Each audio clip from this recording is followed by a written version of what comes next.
Outlook is a reliable email client that is easy to use. Outlook offers a wide range of features and functions. Outlook can make email management an easier process, having a positive impact on productivity.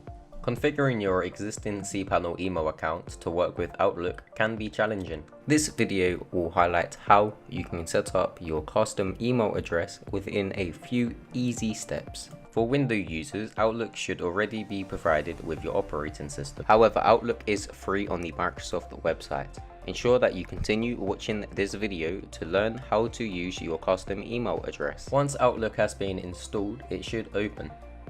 You will be prompted to log into your email account automatically. Enter the email address and password associated with your cPanel email account. Ensure the domain name is entered correctly.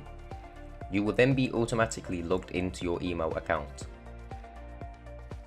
From time to time, you may be required to log in manually.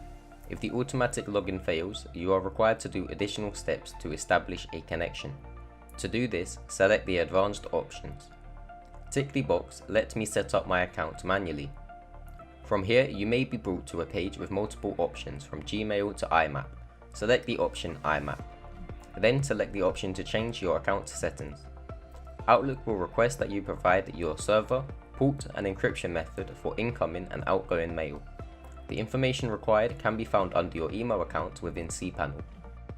To find the server and port required, navigate to your web hosting account. Log in using the email address and password provided upon sign up. Within the client dashboard, click the option Services. Select the service that you wish to apply updates to.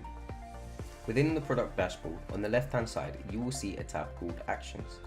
Select the first option called cPanel. Navigate to the category Emails. Within this category, select the option Email Accounts. From here, you will be able to view all created email accounts and be able to create new ones if required. Navigate to the email account that you wish to configure with Outlook and select the option to connect devices. Within this page, you can view all the other email clients that are compatible with your cPanel email address. Scroll down to the bottom for Mail Client Manual Settings. Copy and paste the server and port for incoming and outgoing mail from cPanel into Outlook. Once done, select the option Connect within Outlook. You should then successfully be logged into your account. You may receive a test email from Outlook to confirm that the connection established was successful. Thank you for watching. For more useful tutorials, check out our other videos.